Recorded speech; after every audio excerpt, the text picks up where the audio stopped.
الحمد لله رب العالمين نحمده ونستعينه ونستغفره ونعوذ بالله من شرور أنفسنا ومن سيئات أعمالنا من يهده الله فلا مضل له ومن يضلل فلا هادي له أشهد أن لا إله إلا الله الملك الحق المبين وأشهد أن محمدا عبده ورسوله صادق الوعد الأمين اللهم صل وسلم وبارك على سيدنا محمد وعلى آله وصحبه أجمعين أما بعد فقال الله تعالى في القرآن الكريم قل إن كنتم تحبون الله فاتبعوني يحببكم الله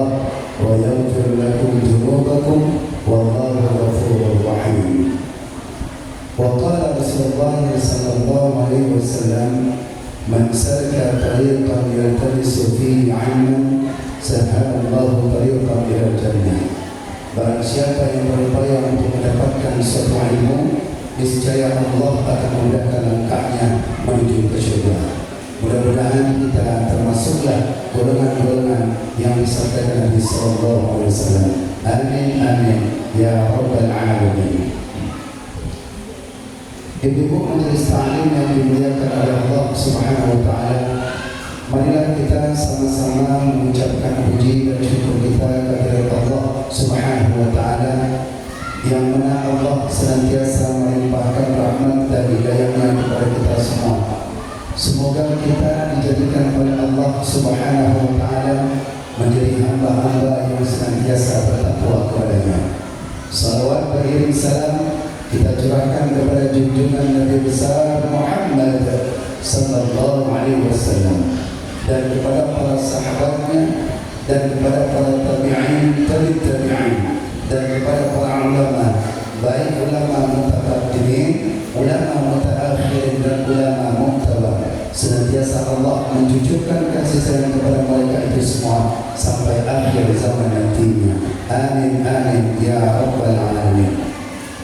Yang saya hormati Ibu Ketua Majelis Ta'lim Al-Mujahidin Umirina, alhamdulillah beliau yang memimpin Majelis Ta'lim di musola ini. Kita doakan sama-sama semoga diberikan oleh Allah keistiqomahan di dalam jadi ketua. Semoga Allah jadikan ladang amal beliau. Semoga Allah jadikan kuat hatinya, tidak mudah ragu. Karena kalau jadi ketua ini berat. Wah, di akhirat tanggung jawabnya atau bantulah beliau untuk memakmurkan musola dengan mengadakan acara pengajian-pengajian ini. Maka oleh karena itu tetap semangat di dalam membimbing umat, tetap semangat merangkul dan merangkul daripada ibu-ibu yang kadang-kadang sudah diumumkan tak ada tanda tangan. Berdatang ustaznya pun tak ada tanda tangan. Jadi oleh karena itu tetap semangat untuk mengumumkan pengajian. Kenapa? Karena kata Nabi Sallallahu Alaihi Wasallam, "Mandala ala khairi kafa'in." Barang siapa yang menunjukkan suatu jalan kebaikan, niscaya dia akan mendapatkan kebaikan. Ibu cuma tukang share aja bisa dapat kebaikan. Oh nanti ada pengajian, oh nanti ada ini infak, oh ini ada, oh itu kebaikan mendapatnya. Maka oleh karena itu tetaplah kita berdoa, tetaplah kita bersama-sama untuk memakmurkan musola kita dalam segi pengajian insyaallah. Mudah-mudahan kita semua dijadikan oleh Allah Subhanahu Wa Taala untuk bisa dapat menuntut ilmu. Dan saya hormati Ibu Ketua Majelis Ta'lim Lintas Mangsa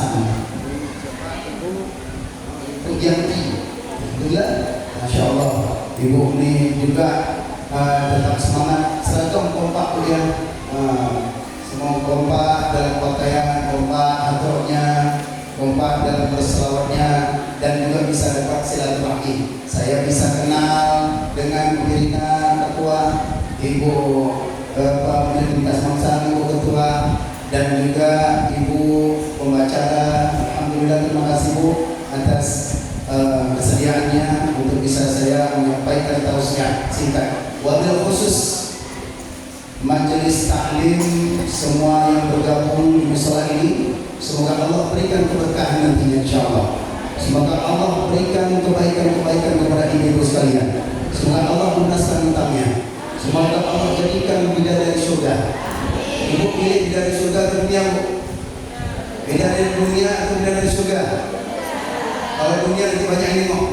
Kalau bidadari surga itu menjadi pilihan orang-orang yang oleh yang orang soleh. Maka ibu dititipkan para suami, diizinkan untuk menuntut ilmu. Tujuannya menjadi apa, Bu? Bidadari surga. Semoga semuanya menjadi bidadari surga nantinya insyaallah. Amin ya rabbal alamin. Oleh karena itu, Bu, ibu dipilih bidadari surga, pilih jadi ibu bidadari surga yang ada di dunia dengan bidadari surga yang ada di surga. Mana yang lebih baik, Bu? Mana yang lebih baik, bidadari di dunia atau bidadari di surga? Hah? Mana yang baik, Bu? Dua, mana, Bu? Dua-duanya. Takut nanti salah pula kan? Dua-dua boleh. Yang lebih baik itu jadi bidadari surga itu adalah bidadari yang ada di dunia. Kalau bidadari yang ada di surga itu karena amalan, memang dia di dalam. Tapi kalau ibu berbuat amal soleh, membaca salawat, baca Al-Quran, kemudian berinfak, menghadiri majelis ilmu, itu doa suami, ya Allah jadikanlah istriku nanti bidadari surga. Sebab apa? Sebab amal. Ada juga yang suami tak mau, ya Allah jadikanlah bidadari surga, tapi jangan istri saya, ujungnya mereka jadi tak mau ketemu saya lagi. Jadi ibu lah yang jadi menentukan nanti. Pergi ke masjid, musola, pergi pengajian, minta ridho suami, jangan diam. Walaupun itu menuntut ilmu, minta ridho suami supaya diberikan ilmu yang nanti yang bermanfaat ulang dia. Jadi semuanya kita berkumpul di sini, semuanya adalah menjadi ahli surga. Amin. Ya Rabbal Alamin. Saya hadir di sini yaitu wasilah perantara daripada Pak Sofyan. Beliau jemaah pengajian rutin saya di Musala Ilahi tiap malam Senin. Alhamdulillah beliau perkenalkan saya di sini dengan ibu-ibu yang luar biasa. Ya, sudah datang dari sambut kuih dan datang sambut dengan selawat. Itu luar biasa, Bu. Selawat yang disambut itu, bila orang yang disambut itu orang yang mulia. Ibu yang datang dari terlambat mulia enggak, Bu? Mulia disambut dengan salat. Innallaha wa malaikatahu yusalluna ya ayyuhalladzina amanu sallu alaihi wa sallimu. Di dalam Al-Qur'an, dalam Al-Qur'an ayat berapa, Bu?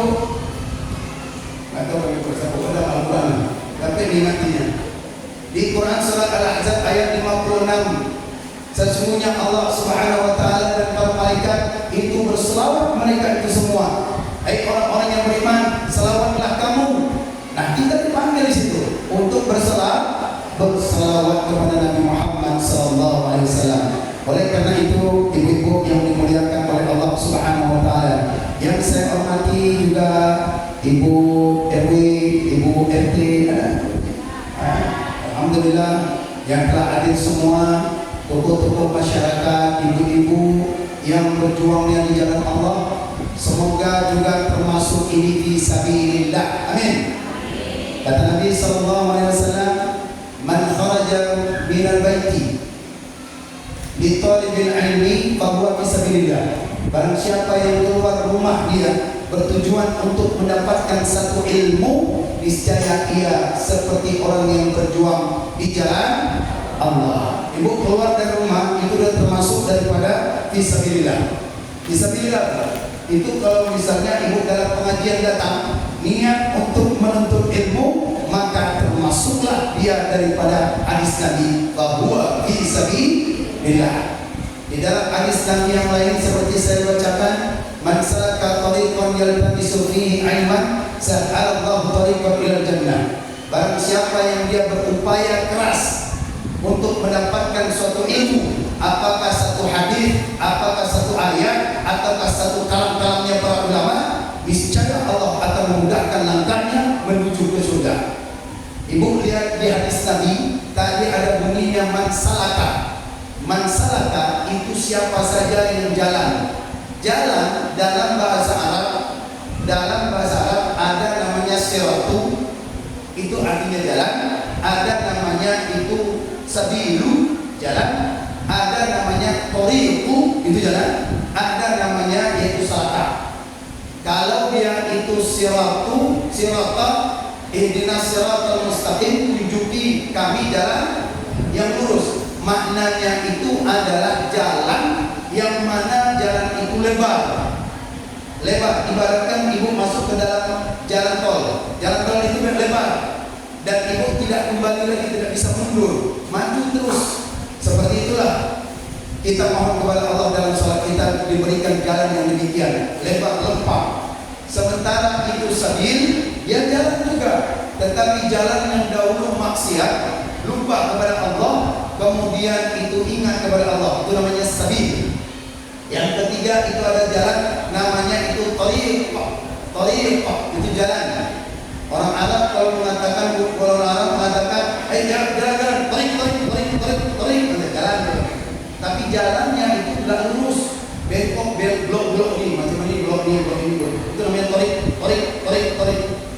Tapi kalau dia dalam hadis Nabi tidak menggunakan sirat, tidak menggunakan sabil, tidak menggunakan tariq, tapi Nabi menggunakan kalimat salah. Apa dia itu salahkan? Barang siapa yang itu menempuh jalan. Makna menempuh jalan itu apa? Ibu dia di rumah itu banyak rintangan.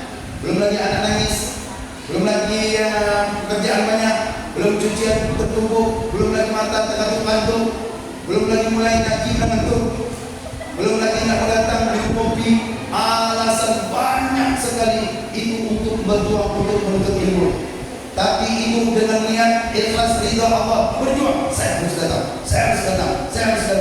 Maka kata Nabi SAW, orang yang menempuh usaha demikian itu, sahalallahu tariqan ila jannah, maka Allah mudahkan jalannya itu untuk menempuh ke dalam jalan surga. Semoga kita termasuk golongan yang disabdakan Nabi SAW.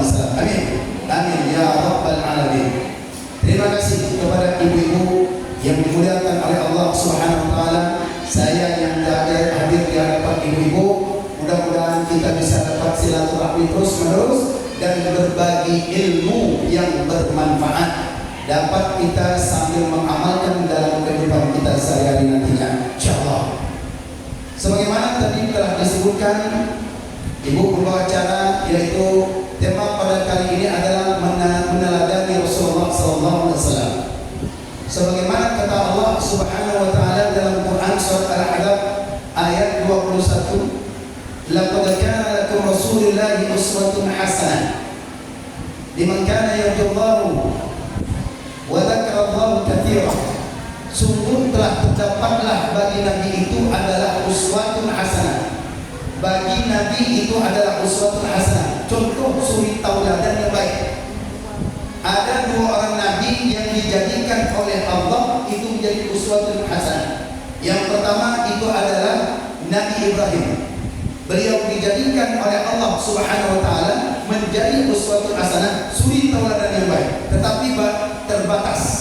Ada batasannya untuk dijadikan daripada suri tauladan yang baik. Sementara baginda Rasulullah SAW, Allah jadikan uswatun hasanah mutlak tanpa ada batas sampai hari kiamat. Nabi Muhammad dijadikan uswatun hasanah. Maka kata Nabi SAW, jika seorang itu dia memiliki daripada apa yang dilakukan oleh Nabi SAW, maka dia termasuk adalah mengikuti jejak Nabi Muhammad SAW. Orang yang demikian itu adalah orang yang diampuni oleh Allah Subhanahu wa taala. Kata Allah Subhanahu wa taala di dalam Quran surat Ali Imran ayat 131, "Qul in kuntum tuhibbunallaha fattabi'uni yuhibbukumullah wa yaghfir lakum dzunubakum. Allahu ghafurur rahim." Katakanlah hai Muhammad, jika adalah umatmu mencintaiku dan mencintai engkau ya Muhammad, niscaya aku akan ampuni segala dosa-dosanya. Wallahu ghafurur rahim, dan Allah itu adalah Maha Pengampun lagi Maha Penyayang. Bayangkan Bu, Allah perintahkan kepada Nabi, ya Muhammad, perintahkan kepada umatmu, jika dia mencintaiku, mencintai Allah dan mencintai engkau, ya Muhammad, Allah akan menghapuskan segala dosa-dosanya, mengampunkan segala dosa-dosanya. Sebagai contoh, ibu berselawat, yang dibacakan selawat tadi, man shalla alayya sallallahu asyaratan, barang siapa ia selawat atasku, niscaya Allah akan berselawat kepada 10 kali. Sekali saja, itu tak berapa kali selawatnya.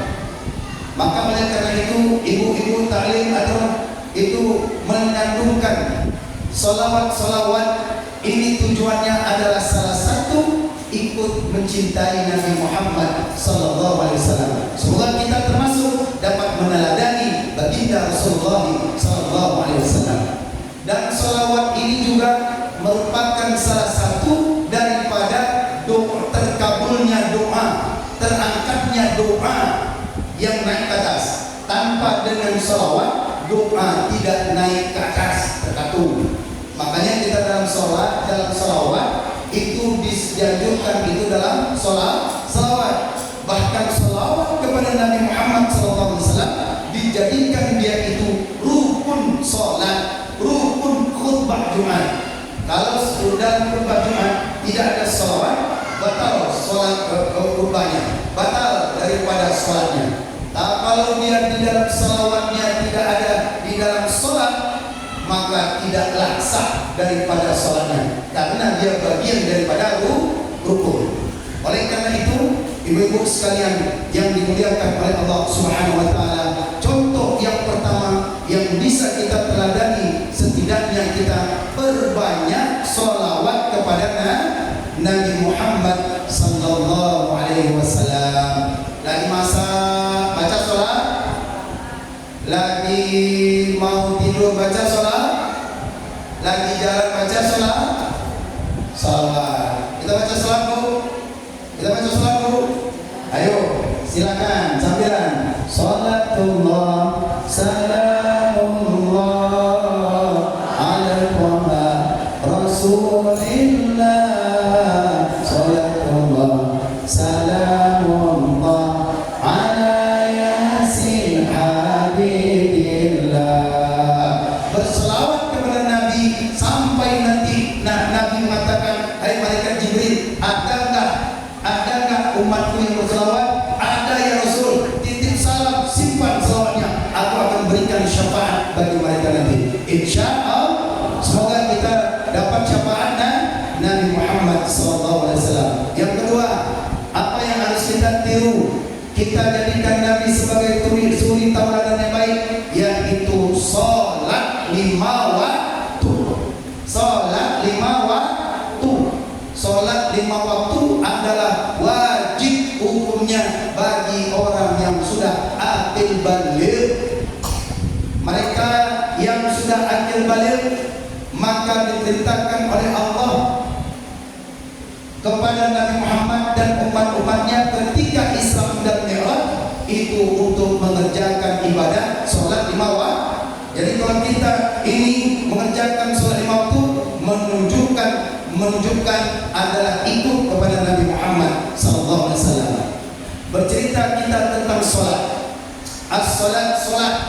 Sholat itu dalam Al-Quran itu disebutkan ada 3 kali kalimat kata. Ada 3 kali sholat. Yang pertama itu sholat. Yang pertama ada dia itu as-salatu. Yang kedua ada dia itu as-salatu. Alif lam shad lam waw tamur.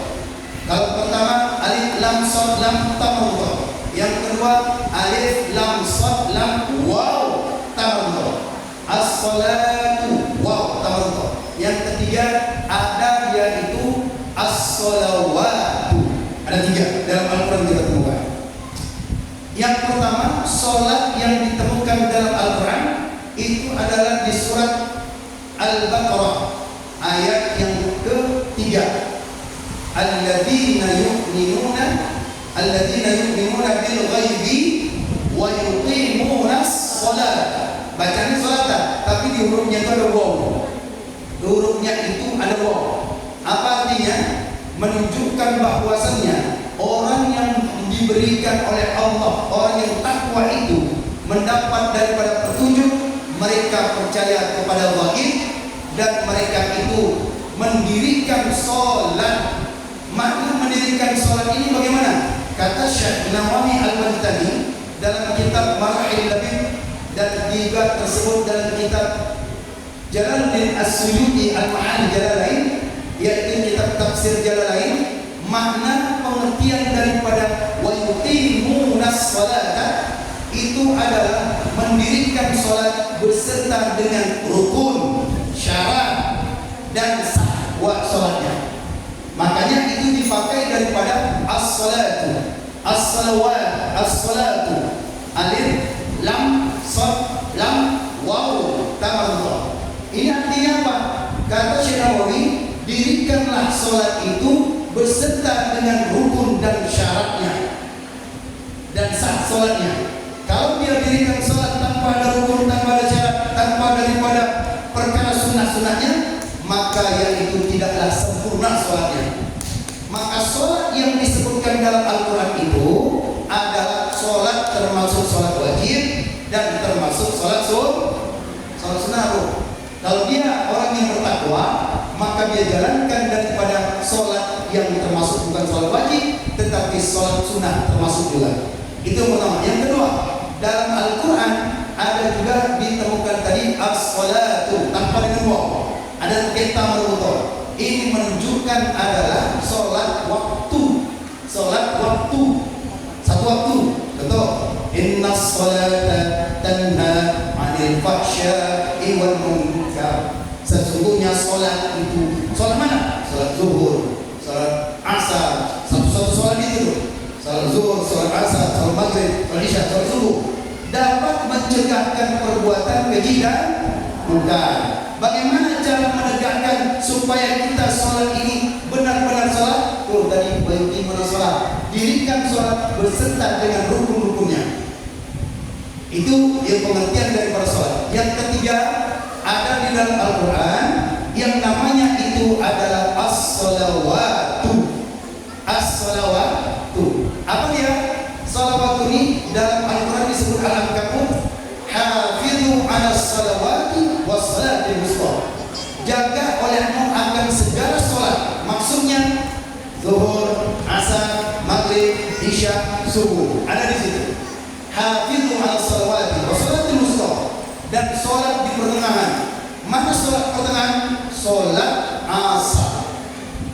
Sholat asar itu sholat asar. Lebih-lebih di mana sholat asar itu adalah sholat yang banyak dilalaikan orang, sibuk sehingga dia lupa sholat. Padahal kalau dia jaga itu di antara sholat lagi 5 waktu tadi, sholat zuhur, asar, maghrib, isya, subuh, sudah ada disebutkan. Tapi Allah datangkan lagi kalimat wassalatul wusta, jaga itu ya.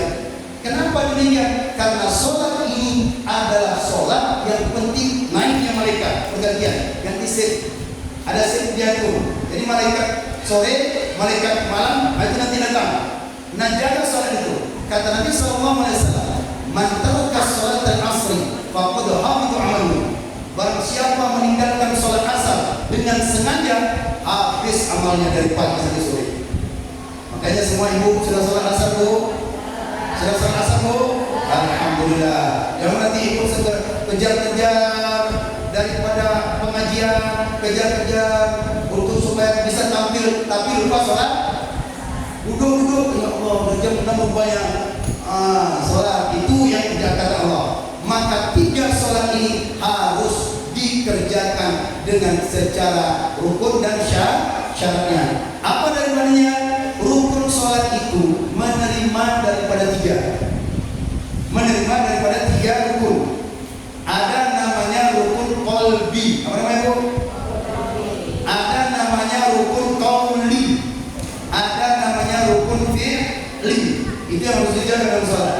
Soalnya apa? banyak juga yang dia sholat tetapi kebetulan sholatnya benar. Akan tetapi ketika ditanya, Pak, Bu, itu tahu nggak rukunnya? Nggak tahu, pokoknya segitulah tahunya. Itu namanya kebetulan. Sebagian ulama berkata tidak sah sholat orang kalau dia tidak mengetahui apa yang dia kerjakan.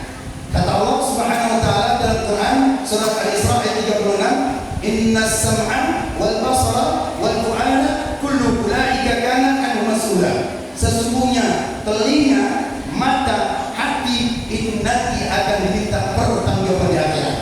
Ibu dengar dari mana ilmu itu? Oh, dari ustaz mana? Ustaz itu kan dari fondasi. Ibu dari mana dengar pengajian itu? Dari YouTube. YouTube tidak mau ya. Salah, ibu benar sendiri katanya. Saya cuma menurut apa yang dilihat oleh orang. Maka bagaimana cara untuk kita mengetahui rukun sholat yang benar ini? Melalui majelis ilmu. Bagaimana cara mendapatkan ilmu? Kata Nabi SAW, innamal ilmu bitta'allum. Innamal ilmu bitta'allum. Hanya saja ilmu itu dengan cara belajar. Ilmu itu dengan cara belajar.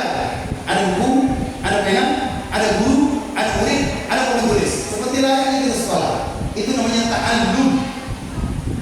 Kalau dia taklim itu majelis kumpulan. Kalau dia ta'allum, belajar. Proses. Allamal Quran. Allah mengajarkan akan Quran. Ta'allum itu proses. Belajar. Maka kalau kita ingin mendapatkan ilmu, maka menghadiri daripada ilmu tentang perkara rukun salat. Maka yang pertama tadi itu adalah rukun qalbi, rukun yang ada di dalam hati. Itulah dia niat. Jadi kita harus berniat di dalam hati kita akan salat yang akan kita ucapkan itu tadi. Oh, Ustaz, kalau yang sholat itu apa niat? Bukan, itu bukan niat, tetapi lafaz dia diucapkan sunnah, tapi masukkan di dalam hati itu rukun. Usalli fardhu subhi rak'ataini mustaqbilal qiblati ada lillahi ta'ala. Ucapkan. Boleh kita ucapkan sunnah supaya liyu'awina fil qalbi, menolong hati. Mana tahu tadi ibu tidak mau sholat kesambung jalan kan, entah lupa masak, entah lupa lagi ini, rupanya sholat. Oh ya. Jadi ingatkan kembali, hai hati, aku hendak sholat maghrib. Hai hati, aku hendak sholat subuh. Maka diucapkan, lisan kita mendapatkan pahala. Maka di dalam hati itu ibu takbir, Allahu Akbar. Di antaranya itu antara alif dan ba itu masukkan niatnya, baik secara huruf maupun secara hakikat. Bagi orang yang baru, setidaknya sudah terlintas saja huruf sudah cukup. Ada dia itu kasar, ada dia ta'arud, ada ta'yin namanya. Itu harus ada kasar, ta'arud, ta'yin dalamnya. Maka jangan salah nanti kita pasang ketika kita itu berniat di dalam sholat. Ini yang penting. Soalnya banyak yang sudah mengaji, masih juga lupa, atau mungkin belum sampai ke sana, atau mungkin karena mengaji sekedarnya saja. Tapi kalau bila ditelaah lebih dalam lagi, ya Allah, berarti selama ini sholat saya belum sampai ke makom berikutnya. Masih ibaratkan sholat seperti sholatnya anak-anak yang baru belajar. Tapi bila didalamkan lebih dalam, Masya Allah, ternyata kita di sholat ya biasa. Tapi keinginan yaitu masuk surga yang tinggi, Jannatul Firdaus. Tapi belajar tentang ilmu sholat tidak mau. Sekedarnya saja sudah pernah belajar dulu waktu masa sekolah, tak cukup bu. Harus betul-betul mendalami fikih sholat. Bila ibu sudah paham tentang fikih sholat, tuh kata Nabi, apa yang dapat keuntungan bagi dia? May yuridillahu bil khairan yufaqihu fid din. Barang siapa yang dikehendaki oleh Allah Subhanahu wa taala akan satu kebaikan. Kira-kira ibu menuntut ilmu ini baik tuh. Ibu baca surah baik tak? Hadir majelis ilmu baik tak? Tuh kalau dia benar-benar yufaqihu fiddin. Allah pahamkan dia tentang masalah agama. Allah pahamkan. Orang yang mengerti dengan orang yang paham beda.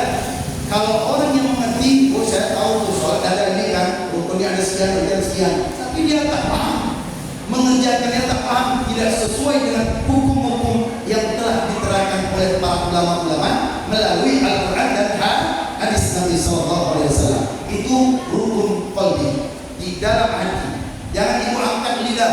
Allahu sholli tadi sudah, dia cukup di dalam hati. Yang kedua, ada namanya rukun qauli. Apa bu? Rukun qauli, ucapan di dalam salat. Ada rukun qauli, itu namanya Al-Fatihah. Ya, termasuk dia itu bagian Al-Fatihah. Ada yang termasuk juga salawat dan juga termasuk daripada salam. Rukun qauli itu harus diucapkan dulu. Diucapkan ketika sholat dalam sendirian. Takbir termasuk daripada rukun. Ibu kalau takbirnya begini,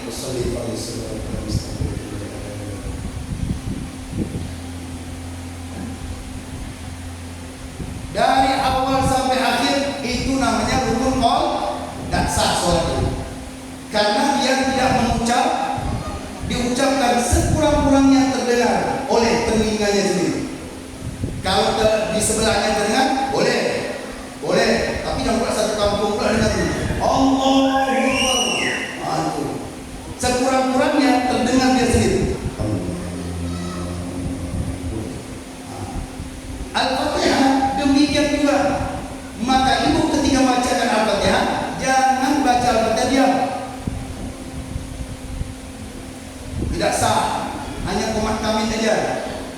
Harus dibaca.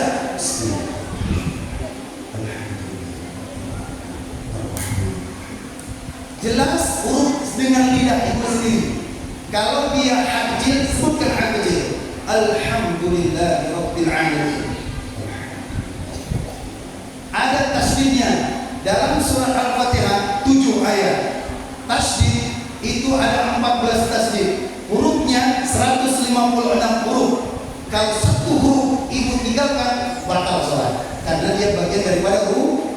Satu tasydid ibu tidak sebutkan, batal sholat, karena dia bagian daripada rukun. Ibu baca iyyaka na'budu wa iyyaka nasta'in. Seharusnya adalah iyyaka na'budu wa iyyaka nasta'in. Kalau ibu tanpa baca dengan tasydid, maka artinya kepada mataharilah aku menyembah. Tapi ibu katakan iyyaka na'budu wa iyyaka nasta'in. Semua itu ada tasydidnya, yaitu dibaca. Itu harus diperhatikan betul. Ibu baca surah Al-Fatihah, coba kira-kira siapa ibu qori'ah tadi baca, coba. Bu, saya ingin mau memperbaiki baca Al-Fatihah saya. Malu saya sama orang jauh-jauh kali. Malu saya. Tapi datang ibu yang bacakan itu, bu, bisa nggak sama Al-Fatihah saya? Benar nggak ini? Soalnya selama ini saya paling jago di rumah. Nggak ada yang menjaga, nggak ada yang main. Paling pasti kali, karena nggak ada yang mengajarkan kita. Jadi datangi orang yang bisa baca Quran, yang main baca Quran, simak Al-Fatihah ini, benar tidak? Dan dalam Al-Fatihah pun memiliki syarat dulu. Syarat ibu dalam baca Al-Fatihah itu sambil menguap-nguap, itu paling subuh. Belum takbir aja dia muap. Apalagi akan mulai takbir dulu.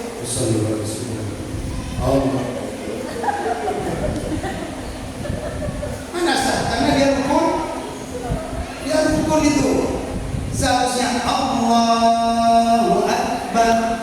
Jangan dibaca Allahu Akbar. Beda, ubah hurufnya. Allahu Akbar.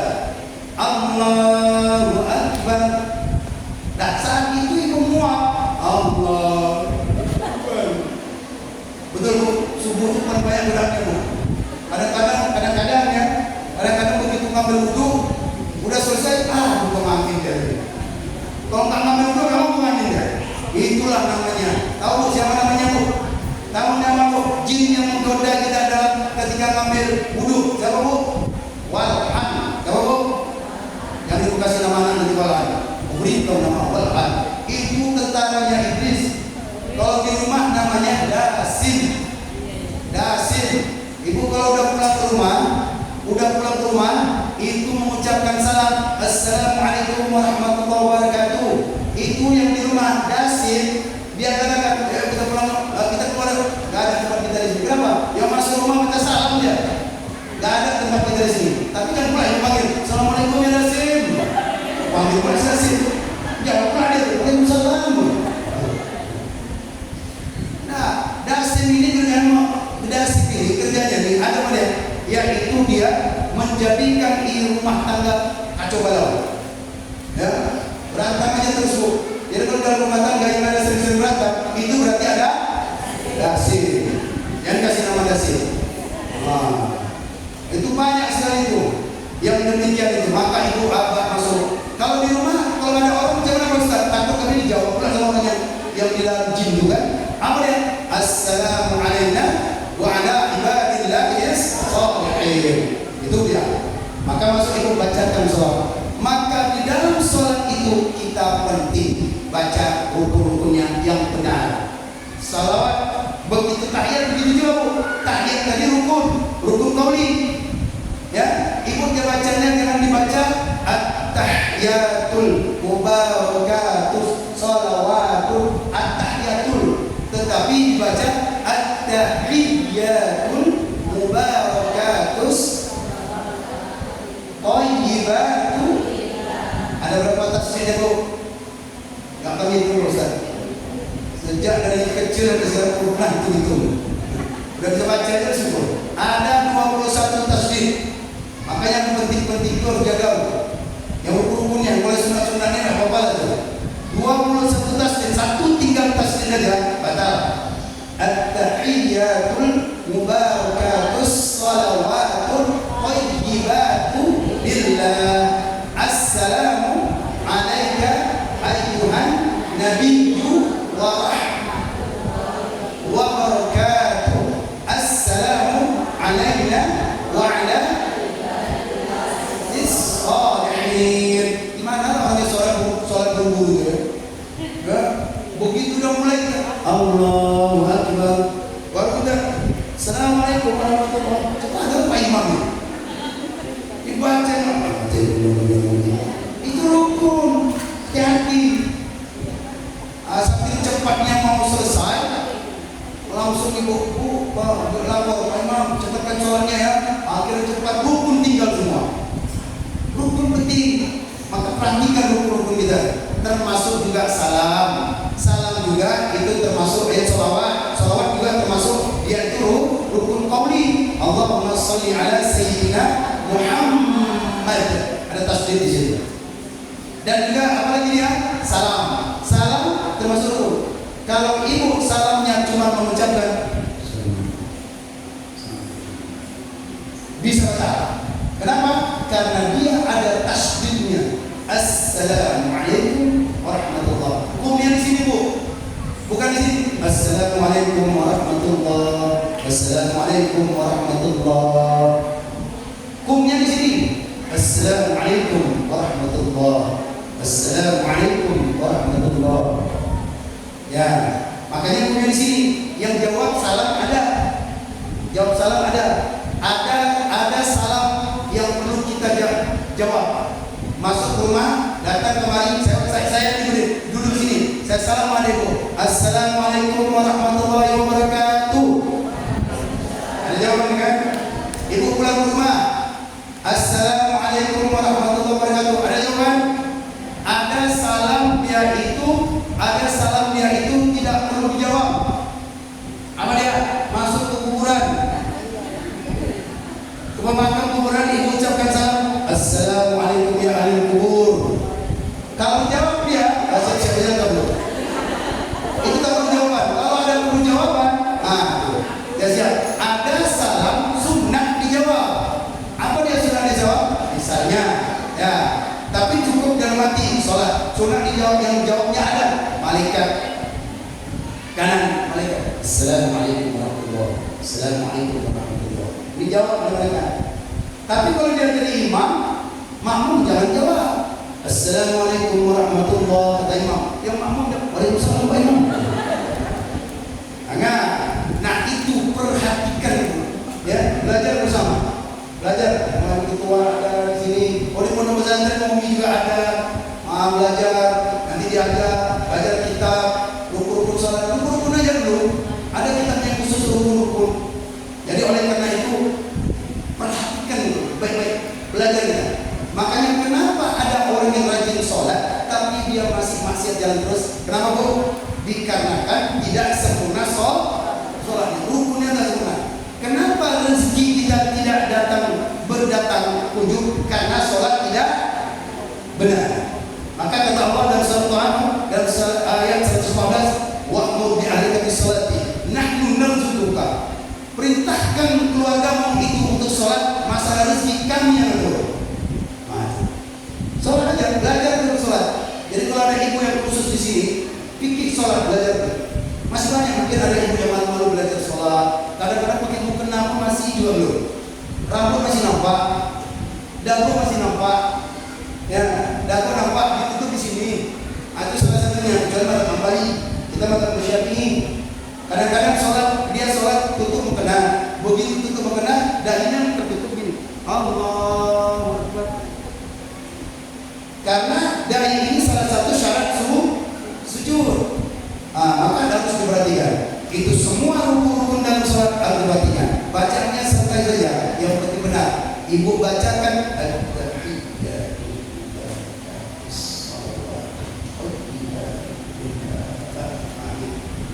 itu semua. Insya Allah, mudah-mudahan akan merasakan manisnya nanti. Kemudian apalagi rukun? Rukunnya itu adalah rukun fi'li. Bukan apa Bu? Gerakan-gerakan itu tadi. Nah, gerakan-gerakan itu adalah biasa satu, mulai daripada takbirnya, mulai daripada rukunnya, mulai daripada sujudnya itu gerakan. Kalau misalnya itu takbir, sami Allahu liman hamidah, kita angkat tangan, itu tak perlu. Ibu tambahkan dengan sujud sahwi karena itu adalah sunat hayat. Sunat hayat. Ada namanya sunat aba'at, yaitu kunut dan tasyahud awal. Itu kalau kunut ditinggalkan dalam mazhab Syafi'i, sunat sujud sahwi. Kalau dia tasyahud awal ditinggalin sengaja atau tidak sengaja, sunat sujud sahwi. Contoh. Saya imamnya, ibu makmumnya. Sholat maghrib yang 2 rakaat seharusnya itu adalah tasyahud awal. Tasyahud awal. Rupanya saya berdiri Bu.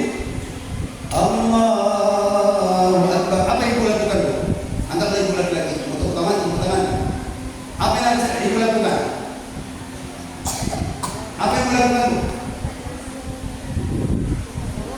Ngerti kan? Saya sholat rakaat kedua seharusnya tasyahud. Rupanya saya berdiri. Nah saat itu ibu yang jadi imam, apa yang ibu lakukan? Apa yang ibu lakukan? Apa yang dilakukan waktu saat imam itu? Enggak, yang jadi imam itu apa lakukan? Apakah diucapkan subhanallah? Apakah ibu tasyahud sendiri? Ataukah ikut imam itu? Ibu apa? Apa ucapkan? Ibu ucapkan subhanallah. Ibu apa Bu? Ibu berdiri. Terus beda-beda variasi kan? Subhanallah. Kalau lah dia subhanallah, ibu ucapkan, nampak kali lah nggak ada ilmunya. Karena tasyahud awal itu bukan rukun. Kalau ditinggalkan ibu, ikutin aja. Nanti begitu dia ada sujud sah. Ibu lupa lah, kadang-kadang namanya lagi masak nih kan, sholat udah goreng-goreng. Tadi rakaat udah tasawuf belum? Udah tasawuf belum? Masak itu ibu jangan lupa duduk lagi, karena dia itu sunat abad. Jadi udah diri ikut aja imam itu. Jangan bilang, subhanallah, yang bilang di ujung sana belakang, yang bilang di sini, yang di belakang. Akhirnya imam dari bingung ya. Siapa yang bilang dari bingung pula saya? Akhir bakal semuanya. Jadi cukup yang di sini saja, ya. Jadi itu namanya rukun fi'li. Jadi oleh karena itu, ibu-ibu sekalian yang dimuliakan oleh Allah, Allah perintahkan wa yuqimu yaitu dirikan sholat beserta rukun dan syaratnya. Mudah-mudahan apa yang saya dengarkan pada kali ini pertemuannya semoga tidak cukup. Sekarang soalnya jam 10 lepas saya jam 11 nanti saya diundang lagi pasti jam ini juga. Insya Allah berubah ya, lebih enak nih melihatnya. Kalau